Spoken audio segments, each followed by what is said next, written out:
vēlreiz konferences dalībnieki.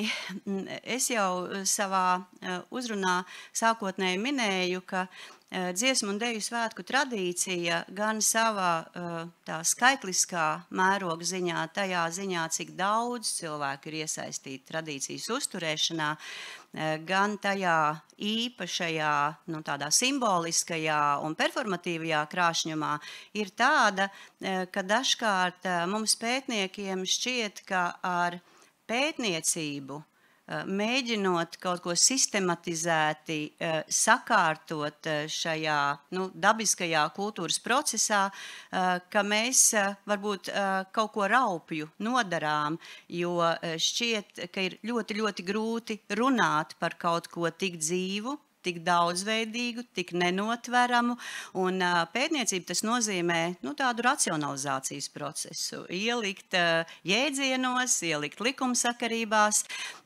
un šeit jau gan Signe Pujāte, gan Iveta Ruskula minēja, ka tas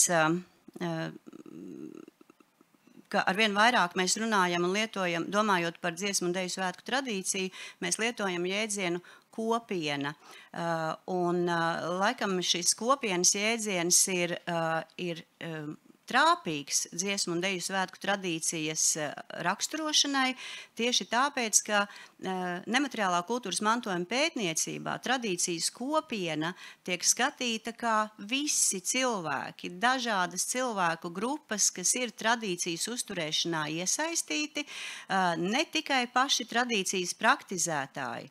Un dziesmu un deju svētku tradīcijas praktizēšanā jau ir iesaistīts ļoti daudzas sociāli-demogrāfiskas grupas, jauni, vidēji gadgājumi, vecā gadgājumi, pilsētnieki, laucinieki, turīgi iedzīvotāji, nabadzīgi iedzīvotāji, amatieru mākslas pārstāvi, profesionālās mākslas pārstāvi. Šāda veida kultūras prakses ir ļoti retas. Ja, kur ir iesaistīti tik atšķirīgi cilvēki. Un dabiski, ka pie tik liela iedzīvotāju skaita, cilvēku skaita, kas ir tradīcijā iesaistīti, tradīcijā veidojas savas varas struktūras, savas hierarhiskas struktūras. Šāda tradīcija ir jāpārvalda, un tas ir ļoti sarežģīti. Un šeit arī veidojas arī tāda varbūt dilemma starp to tradīcijas organiskumu, dabiskumu un arī politiskā pārvaldība uzliek savu zīmogu tradīcijas izteiksmei, kā šī tradīcija izpaužas. Diskusijas par finansējumu, diskusijas par valsts atbildību, diskusijas par profesionāļu finansiālo atbalstu, jo profesionāļi ir tie, kas uztur māksliniecisko pusi. Tātad, kāpēc šāds patētisks ievads? Tāpēc, ka šeit šis manis minētais, protams, uzliek papildus slogu arī pētniekiem, vai vispār ir iespējams pētniecība aptvert visus šīs tradīcijas puses. Šeit Ilze Šarkovska-Liepiņa pēta muzikālo pusi dziesmu un deju svētku tradīcijai. Es ceru, ka tikpat šobrīd profesionālajā doktorantūrā studē cilvēki, kas pētīs dejas profesionālo pusi. Un mēs Latvijas Kultūras akadēmijā sava dziesmu un deju svētku tradīcijas priekšnoteikumu pētījumā centāmies varbūt tādu neiespējamo izdarīt, aptvert tradīciju no dažādām pusēm, aptvert tradīciju kā sociālu fenomenu, mēģināt ieraudzīt, kas ir tradīcijas priekšnoteikumi. Pētījām šo tradīciju arī Lietuvā un Igaunijā, un šeit man laikam gribas sevi uzslavēt, un es nezinu, cik daudz šie dati tiek izmantoti. Mēs esam vienīgie, kas pētīja dziesmu un deju svētku tradīcijā iesaistītos cilvēkus Latvijā, Lietuvā un Igaunijā. Šādi kvantitatīvie dati joprojām ir vienīgie, kas raksturo un kas ļauj salīdzināt šo tradīciju. Bet šodien konferencē par kaut ko citu, un kāpēc tā garā atkāpe, tātad mūzeju ekspozīcijas kā ekosistēmas dalībnieki. Ar to ievadu es centos varbūt parādīt, ka mēs pētnieki arī sevi identificējam kā tradīcijas ekosistēmas dalībniekus. Un atmiņas institūcijas, mūzeju darbs, bibliotēku darbs, arhīvu darbs, tad arī šie cilvēki, kuri uzkrāja informāciju, dokumentē tradīciju tradīciju, ir šīs dziesmu un deju svētku tradīcijas ekosistēmas dalībnieki netik redzami, kā tie cilvēki, kurus mēs redzam dziesmu un deju svētku estrādēs, arēnās, kur deju kolektīvu grandiozie priekšnesumi notiek, bet tā mūsu loma ir citāda un ne tik vizuāli uzreiz ieraugām. Un tāpēc šodien, tā kā konferences tie primārie iniciatori bija Rakstniecības un mūzikas muzeja kolēģi un dziesmu svētku telpas kolēģi, tad es pieteicu tādu tematu, kas nav mana primārā pētnieciskā interese, jo es muzeju atmiņas institūciju jomā tikai mazliet ar savu pētniecību pieskaros, bet paraudzīties uz muzeju ekspozīciju kā tradīcijas ekosistēmas resursu, ienesot šeit vēl vienu mazu citu jaunu jēdzienu, muzeji nevis kā kopienas daļa, bet kā ekosistēmas resurss. Un vēl viena maza atkāpe, kāpēc ekosistēma, mēs lietojam jēdzienu kopiena, lietojam jēdzienu ekosistēma. Ar ko ekosistēmas jēdziens atšķirs? Kopiena, kuras dalībnieki savstarpēji apmainās ar resursiem, atbalsta citu, nevis tiecas atņemt citam resursus vai kādā veidā citu apkarot. Tātad mēs par dziesmu un deju svētku tradīciju, kā par ekosistēmu, varēsim runāt tad, ja visi mēs iesaistītie jutīsimies kā vienoti un piederīgi šai tradīcijai un atbalstīsim citu solidāri, daloties ar saviem resursiem, šajā vārda visplašākajā nozīmē. Un tāpēc visiem atmiņas institūciju pētniekiem es atvainojos par šo, ka šeit muzeja ekspozīcijas temats, bet jā, tātad šeit jau zināmā mērā es mazliet iepriekš komentēju par dziesmu un deju svētku to brīnumaino dabu. Protams, dziesmu un deju svētki ir īpaša Latvijas nacionālās kultūras kodu veidojoša metatradīcija, kas aptver vairākus simboliski piesātinātus un laikā noturīgus nemateriālā kultūras mantojuma elementus. Ko nozīmē metatradīcija?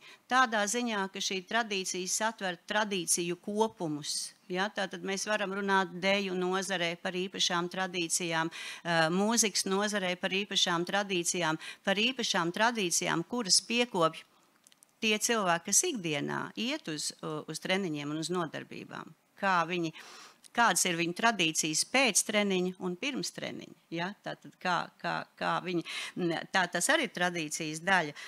Un, protams, ka šis dziesmu un deju svētku kopienas mērogs nozīmē arī atšķirīgas cilvēku motivācijas, kāpēc viņi piedalās dziesmu un deju svētkos. Mēs neesam, paldies Dievam, autoritārā sabiedrībā, kur primārā dziesmu un deju svētku pazīme varētu būt kaut ko vienādi un pareizi izdarīt.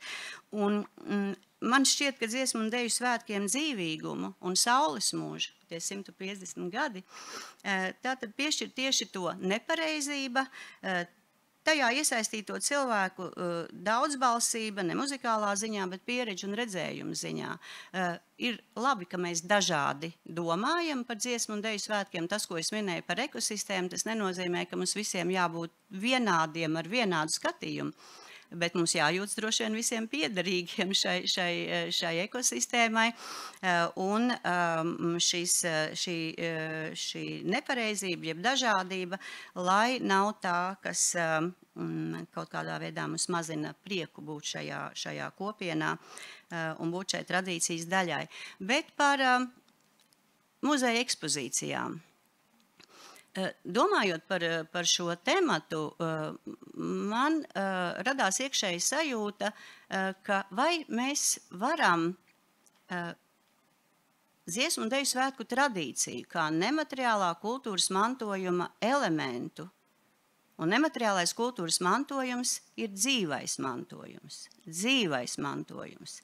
Nav šī mantojuma, ja nav cilvēku, kas to praktizē dabiski, arī bez valsts atbalsta, tad mēs nevaram runāt par nemateriālo kultūras mantojumu. Un otrā pusē mums ir muzeja ekspozīcija, kas nozīmē saglabāšanu un varbūt konservēšanu, iekapsulēšanu. Protams, tā nav. Ja mēs tūdaļ paskatīsimies, vai ir vai nav pretruna starp dziesmu un deju svētku tradīcijas dzīvo, kustīgo, mainīgo dabu, nav dziesmu un deju svētki bez cilvēkiem, kas to šodien praktizē, un starp to, ka mēs cenšamies atmiņas institūcijās iekapsulēt, konservēt, saglabāt šo mantojumu. Un tad tā mana priekšlasījuma galvenais mērķis ir palūkoties, kāda tad ir atmiņas institūcija, to starp muzeju, iespējamais devums tam, lai šo dzīvo, kustīgo, mainīgo, krāšņo tradīciju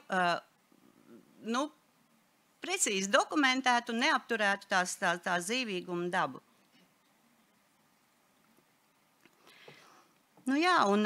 Protams, ka muzejiem ir izšķiroša loma tradīcijas saglabāšanā, interpretēšanā un tālāk nodošanā, un kā tālāk tie dažādie piemēri, kas tad muzeja ekspozīcijās ir tāds, kas palīdz tradīcijai, kas palīdz tradīcijas pārmantošanai, tad ir, man šķiet, ka muzeja ekspozīcijas, kas veltītas tradīcijām, faktiski ir kā saistviela, kas savieno pagātni, tagadni un nākotni. Tātad muzeju ekspozīcijās bieži vien cilvēki var spoguļoties, redzēt sevi un redzēt, kā mēs uztveram paši sevi un savu tradīciju. Tātad šeit slaidiņā arī es esmu izvirzījis to, ka varbūt ir zināms paradoks, tātad dzīvais mantojums muzeja ekspozīcijā un kāda tad ir muzeja ekspozīcija loma. Praktiski kā notiek? Cilvēki, kas piedalās dziesmu un deju svētku tradīcijā un viņu saglabā, jeb tajā tradīcijas pieredzē saglabātās lietas, nonāk muzeja ekspozīcijās. Šie pierādījumi nepaliek atvilknēs dzimtu dienas grāmatās, nepaliek videofailos, arhīvos. Muzeji pilda šo būtisko lomu, saglabā svētku artefaktus kontrolētā vidē. Mēs varam citiem parādīt to, kas katram varbūt individuāli mājās personiskajos arhīvos ir. Otra puse. Tie, kas katrs piedalās dziesmu un deju svētkos, droši vien neveic tomēr dziesmu un deju svētku tradīcijas pētniecību, tādu sistemātisku pētniecību. Un tāpēc muzeji bieži veicot savu kolekciju izpēti, veicina arī tradīcijas dziļāku izpratni. Tātad apkopojot informāciju, apkopojot materiālus par dziesmu un deju svētku tradīciju, par dažādām tradīcijas aspektiem, mēs ejam dziļāk šajā izpratnē. Mēs mēģinām saprast, kāpēc bija tādas un tādas repertuāri, kāpēc bija tādas un tādas programmas, kāpēc bija tāda un tāda iesaiste, kāpēc bija tāds un tāds valsts atbalsts vai nebija šie atbalsti dažādos tradīcijas posmos. Tātad zinātnieki, vēsturnieki un pētnieki var piekļūt muzeja resursiem un vairāk runāt par šo tradīciju un tādējādi arī nostiprināt tradīcijas nozīmīgumu. Jūs man atgādināt, jo ka man jāvirzās arī slaidiņos uz priekšu. Otrs aspekts, kas ir saistīts ar šo paradoksu, ko muzeja ekspozīcijas palīdz tradīcijas saglabāšanā, ir tas, ka muzeja ekspozīcijās tiek interpretēti tradīcijas dažādas norises, dažādi aspekti, un šī interpretācija palīdz izglītības procesā. Tie, kas šodien šeit klātesošie Kultūras akadēmijas studējošie, tie nav bijuši, protams, klāt tradīcijas vēsturiskajos posmos, un muzeji lielā mērā ir interesanta vide, interaktīva vide, kas ļauj izglītot, mācīt, ne tikai dokumentēt, interpretēt, paskaidrot, un līdz ar to muzeja ekspozīcija faktiski var būt kā impulss iesaistēt tradīcijā. Tie, kas šeit Dziesmu svētku telpā ienāks un redzēs interaktīvo instalāciju, kur ir parādīt dziesmu un deju svētku dalībnieku šīs emocijas viņu sejā, varbūt kādam, kurš nekad nav piedalījies dziesmu un deju svētkos, liks piedalīties šajos dziesmu svētkos arī tad, ja viņš nebūs tajā vienīgajā vai divās dienās, kas ir lielie noslēguma koncerti, piedalījies šajā koncertā.